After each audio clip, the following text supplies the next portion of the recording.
अस्सलाम वालेकुम नाज़रीन, मैं तो सना मेज़बान चौधरी सब्बर शेराज। इस टाइम जनाजी विद दसी रहे चकसवारी ज़िला mirpur कश्मीर। ढेरी धमियाल 5 मार्च सन 2024।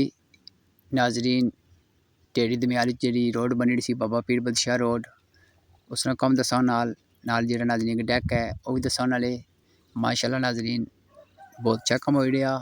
मैं सब तो पहले नाज़रीन शुक्र अदा करना municipal committee Chakswari chairman Chaudhry Naeem Hussain Rupyal और चौधरी गुलफराज रुपयाल और चौधरी जहांगीर हुसैन और चौधरी अंसर हुसैन बिलखसूस मैं शुक्र अदा करना ओवरसीज़ भाइयों सारे जनाब चौधरी ज़हेर साहब और मौलवी बरकत अली जिन्होंने काफ़ी माशाअल्लाह एक कम जारी है, जिन्हें नाज़रीन माशाअल्लाह सपोर्ट की अल्लाह पाक ने खुश रखा है माशाअल्लाह। नाज़रीन तक सकने हो ये तो पै पानी गुजर के जाने से वो पट्टी के जहाँ बराबर करके मिट्टी भी बही है रूला माड़ी के नाज़रीन ज़मीनी सही पुष्कता माशाअल्लाह खूबसूरती बनी गया है।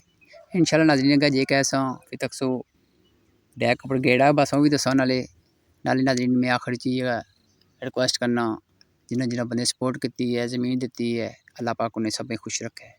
आमीन सुमा आमीन जज़ाकल्लाह खैर।